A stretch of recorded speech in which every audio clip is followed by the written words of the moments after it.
ये विस्तार तो यही से सब कुछ हुआ, लेकिन आगे और कुछ है। कहते हैं हमारी सूरत ऊपर चढ़ गई और वहां उसने जा करके और कुछ देखा। बोलो। पिंड ब्रह्मांड से दो से न्यारी, उतरे चढ़े चढ़े नित कहते हैं कि हमारी सूरत पिंड ब्रह्मांड और पार ब्रह्मांड से अलग। सूरत आती और जाती और आती जाती इसी मनुष्य शरीर से। ये दोनों आंखों से चढ़ गई, उतर आई, चली गई, फिर वापस आ गई, चली गई, वापस आ गई। अब भी जाने आने वाले, चले जाते वापस आ जाते, चले जाते वापस आ जाते। कहते हैं कि सूरत ऊपर गई, वापस आ गई। पहले जब आए थे आप, उस समय पर क्या था? उस समय तो पाप पुण्य था नहीं, तो दोनों आंखों के बीचों बीच बैठा दिया। तो गर्भ में जब 5वां महीना लगा तो सूरत को यहाँ बैठाया, आंख खुली थी, कान खुले थे, माँ के गर्भ में भी तुम सुनते थे और देखते थे। वहां तो कोई आंख और कान और नाक बंद नहीं थी।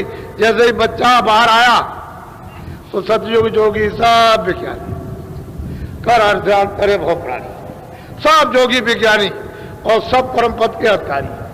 रोज आते थे, रोज जाते थे, रोज 100 बार जाओ, 100 बार आओ। आप ईश्वर से भी मिलो, ब्रह्म से भी मिलो, पार ब्रह्म से भी मिलो, और अपने देश में अपने लोक में पहुंच जाओ और रोज आओ, रोज आओ। कोई चौकी पहरा किसी की रोक टोक नहीं कि कोई सिपाही खड़ा रोकने के लिए। कोई पाप नहीं, कोई पुण्य नहीं, अच्छा नहीं, बुरा नहीं। उस समय तो कुछ नहीं था, सब जाते थे। 1 लाख बरस की उम्र थी उस समय। जैसे ही पूरा हुआ समय वापस चले गए। लेकिन अब यह है कि कैसे फंसाए गए। कहते हैं कि सच्चा धाम है, वो पार है। लेकिन उन्होंने जो मतलब यह कि लोग बनाए, वो तो एक रचना यहीं से हुई है, ऊपर से रचना नहीं। रचना तो यहीं से होगी। यदि सबके कर्ता धर्ता यही है, जो सत्पुरुष है, इन्होंने ही सब कुछ किया, इन्हीं से हुआ। वहां उधर कोई बंधन नहीं है, स्वतंत्र है सब। कोई भी उधर पहुंच जाएगी, तुरंत ऊपर जा सकती है। इसलिए उधर उसकी कोई जरूरत नहीं हो, तो जो जाएगा ऊपर चला जाएगा। वो तो मतलब वहां कोई रोक टोक तो है नहीं। जितने भी सुरते सतलोक में प्रवेश हो जाएंगे, ऊपर जाएंगे, वो सब जाएंगे, सब जाएंगे और सब जाती है। वहां रोक टोक तो है नहीं। वहां बस ये है कि एक से एक बड़े। लेकिन वो जो सच्चा अनाम जो धाम है, वो तो बेइंतहा है, अपार है। उसका न किसी ने वर्णन कर पाया, न कोई वर्णन कर सकेगा। बोलो। तुलसी प्रीति सूरत की लागी, रात दिवस सोवे। अब गोस्वामी जी महाराज कहते हैं भाई सूरत की प्रीत प्रेम प्यार उससे लग गया, न रात को नींद है न दिन। अब वो सोती होती नहीं है, जाके सोने होने का काम तो खत्म हो गया। बोलो। कहाँ लगी बयान कहो गति गाई, तुलसी मोह से कहा। अब गोस्वामी जी महाराज कहते हैं अगर मैं सब कुछ वर्णन करने लगूं तो मैं कैसे उसको लिखूं, कैसे गाऊं, कैसे लोगों को बताऊं, क्योंकि वहां की चित्र यहाँ कुछ है ही नहीं अंश रूप में भी, तो कैसे लोग समझेंगे। बोलो। जो सब विधि में कहो सुनाई, तो जग कागज मिले। कहते अगर मैं वहां का सारा समाचार लिखने लगूं तो यहाँ जगत में स्याही और कागज है ही नहीं। यहाँ स्याही कागज मतलब यह है कि समुद्र की स्याही बना लीजिए बनराओं के, ये बन के पत्तों को आप कल में बना लो और पूरा कागज कर दो पृथ्वी को, तब भी कहते नहीं लिखा जाता। ये हमने वहां देखा, कहने और लिखने के यहाँ नहीं, जगत में नहीं लिखा जा सकता। बोलो। ये विधि देखा सकल विधाना, अब कहो सुनो और विधि। कहते ये तो मैंने सब अपनी 25 साल की अवस्था में ये हमने सब कुछ पूरा आदि से और अंत से आज तक हमने देख लिया, जान लिया। बोलो। कंज गुरु ने राह बताई, देह गुरु से। अब गोस्वामी जी महाराज कहते हैं कि भाई हमको रास्ता किसने दिया? कंज गुरु, जो उस दरवाजे पर पहुंच करके ये सब कुछ देख रहा, प्राप्त कर रहा, उस गुरु ने हमको रास्ता दिया है। देह गुरु से कुछ नहीं, ये हाड़ मास से गुरु से कुछ नहीं बना। बिल्कुल साफ उन्होंने कहा। इसलिए तो उन्होंने कहा कि अंधा गुरु बहरा चेला, उससे काम होने वाला नहीं है। कहते कंज गुरु, उसने ये रास्ता दिया है और उससे दे गुरु से कुछ नहीं बच सकता। बोलो। अब आगे विधि सुनो विधाना, ताकि विधि कहो। अब गोस्वामी जी महाराज कहते हैं भाई आगे क्या हुआ, जरा मैं उसके बारे में भी बता दूं थोड़ा सा, ताकि लोगों का संदेह चला जाएगा। बोलो। ऐसे कई दिन बीत सिराने, राजा पूरी जगत सब कहते हैं कि ऐसे रहते रहते बहुत समय बीत गया, तो राजापुरी में सब लोग जानने लगे। अब सब लोग जानने लगे, सबके सब। बोलो। लोग दरस को नित नित आवे, दरस भाव सबको उपजा। अब कहते हैं लोग धीरे धीरे वो जान गए और जान करके सब आने लगे दर्शन करने के लिए। भाई दर्शन दे दे, दर्शन कर ले, दर्शन कर ले, दर्शन। और दर्शनों क्या उनका प्रेम बढ़ने लगा सबका। बोलो। नर नारी सब आवे जारी, दर्शन करे सिफारस। सारे के सारे आसपास के गांव के और राजापुर के जितने भी नर नारी बच्चे बच्चियां सब झाड़ कर, यानी कोई घर में बच्चा नहीं था, सब दर्शन करने जाते थे और तरह तरह की सिफारिश करते थे कि हमारा ये कर दीजिए, हमारा ये ठीक कर दीजिए, हमारा ये ठीक कर दीजिए, आप कुछ कह दीजिए, आप कुछ कह दीजिए। अब ये बड़ा मजमा लगा उनके पास आने जाने का। बोलो। हृदय अहीर काशी का बासी, रहे राजापुर नौका। अब गोस्वामी जी महाराज कहते हैं कि हृदय अहीर काशी का रहने वाला, नाम उसका अहीर था, जात का अहीर था, नाम हृदय था। वो यह राजापुर में नौकरी करता था।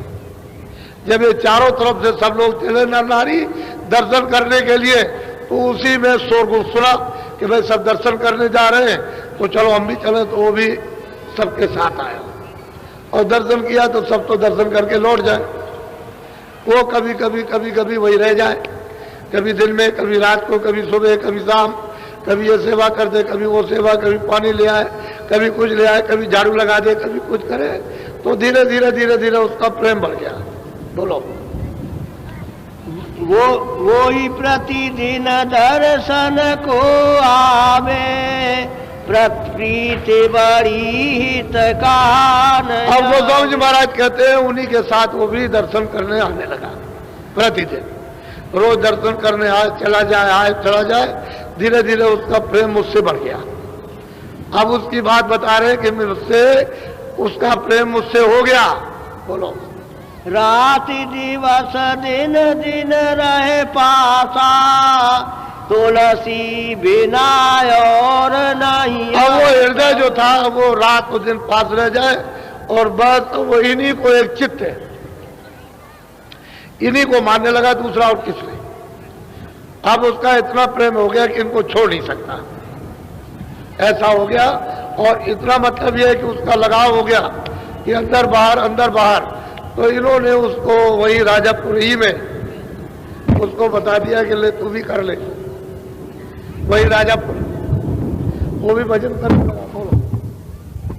एक दिवस भाई ऐसी रीति, काशी गए बहुत दिन। को ठीक करो कि इसने प्रार्थना की कि मैं बहुत दिन से काशी गया नहीं हूं, तो आप आज्ञा दे दीजिए मैं जरा काशी चला जाऊं। तो इन्होंने कहा अच्छा तुम काशी चले जाओ। तो ये काशी चला गया। वैसे सही सच्ची बात तो यह है कि इसने यही साधन अपना पूरा संपन्न कर लिया और ये भी पहुंच गया। इसको भी इसी तरह से उन्होंने पहुंचा दिया सीधा। अब ये चला गया काशी, देखा कि अभी तक तो आया नहीं, तो इनका उसमें मन लगा रहा कि भाई मतलब ये आया नहीं, चलो इनका उससे प्रेम, उनका इससे प्रेम। तो उन्होंने सोचा कि चलो अब यहां से क्या करेंगे, चलो यहां से चले चले काशी चले। तो यहां से काशी चल दिए। बोलो। एक दिवस भाई ऐसी रीति, काशी गए बहुत दिन भी। बस कहते हैं कि उनको ये इच्छा हुई कि चलो भाई काशी चले और उससे मिलेंगे। बोलो।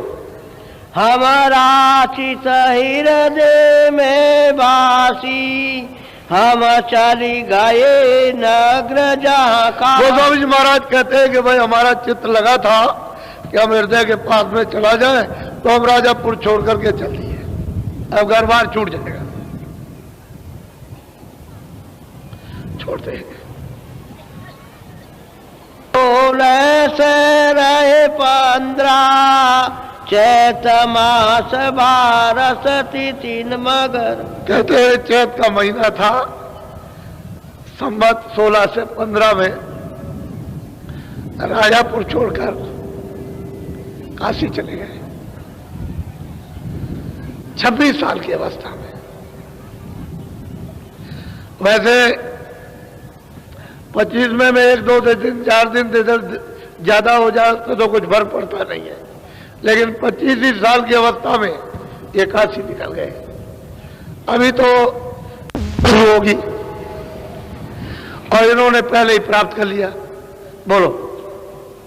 पहुँचे काशी नगर मझाई, हृदय सुनत दौड़। जब ये काशी जी पहुंचे तो इन्होंने किसी से सूचना भेजी होगी जहां वो रहते थे, तो जैसे ही सुना से दौड़ के आए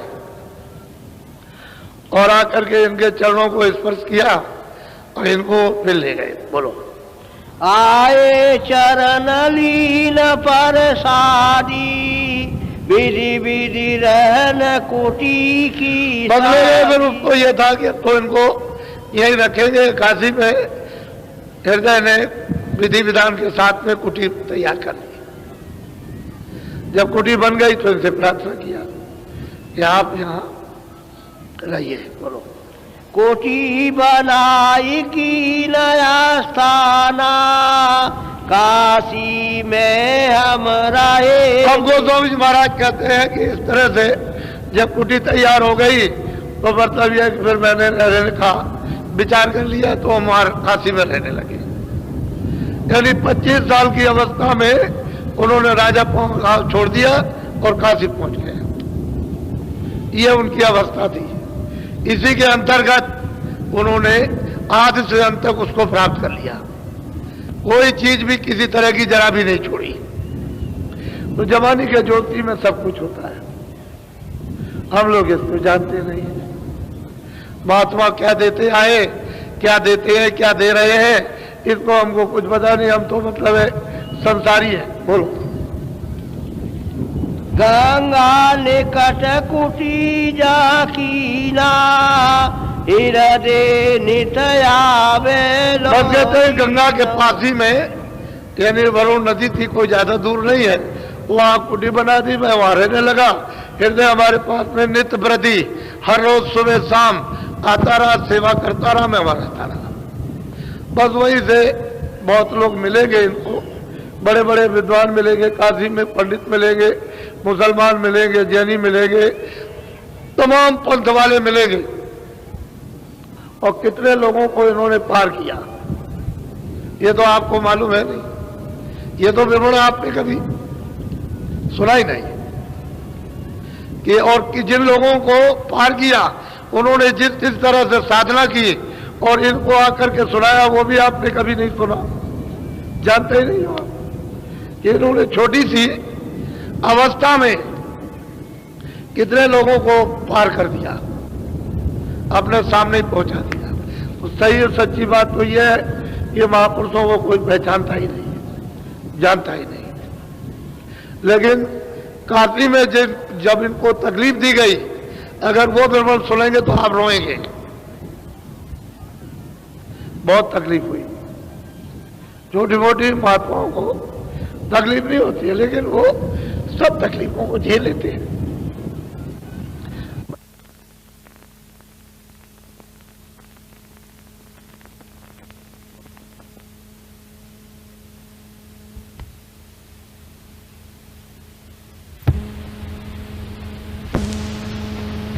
त्रिवेणी संगम पर आप एक माह मानो, एक जो कुंभ के लिए आपके सामने घोषणा की थी वो आपके सामने दृश्य है। अभी तो दिन भर चालू है और रात को भी चालू रहेगा।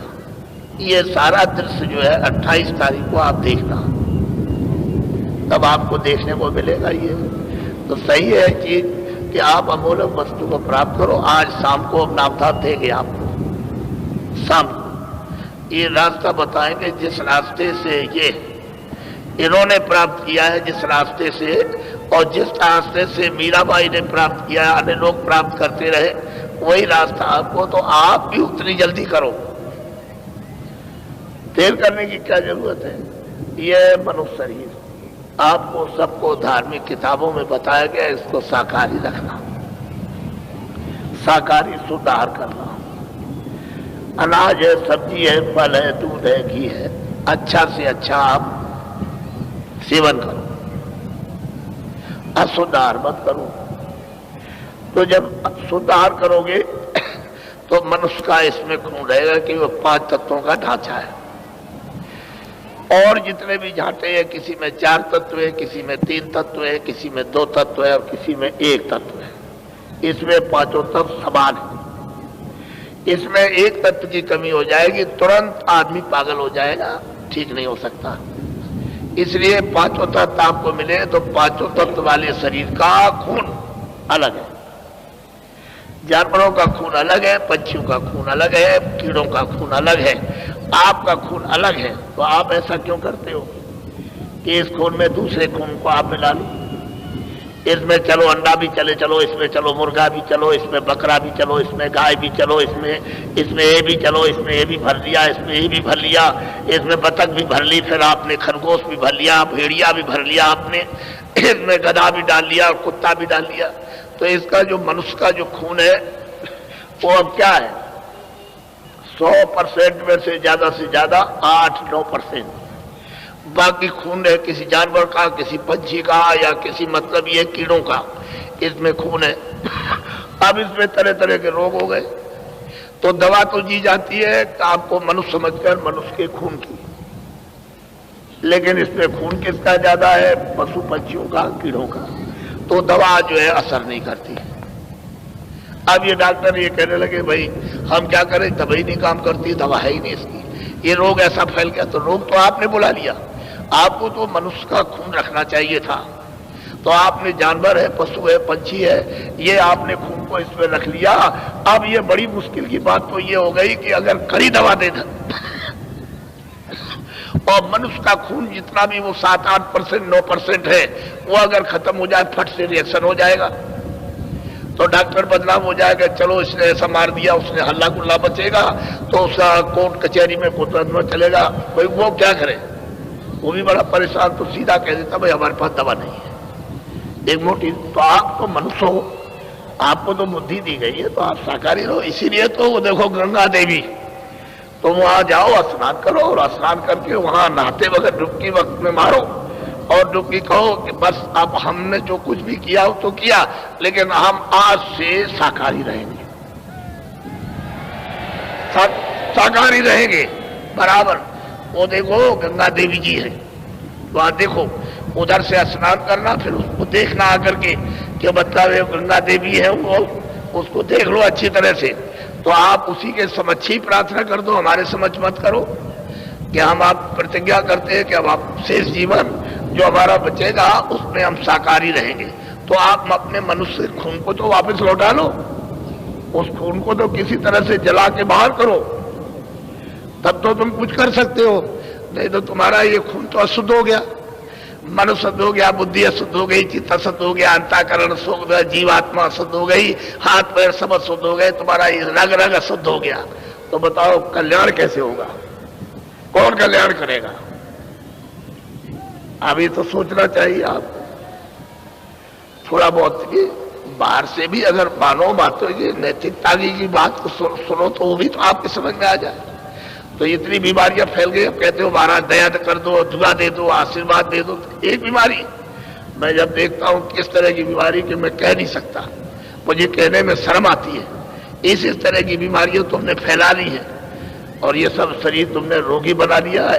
अब मतलब ये है कि तुम रोते चिल्लाते हो, लेकिन इसका कोई उपचार ऐसे नहीं है। उपचार यही है कि बस तुम अब जो कुछ किया सो किया, उसके लिए तो मैं कुछ नहीं कहता।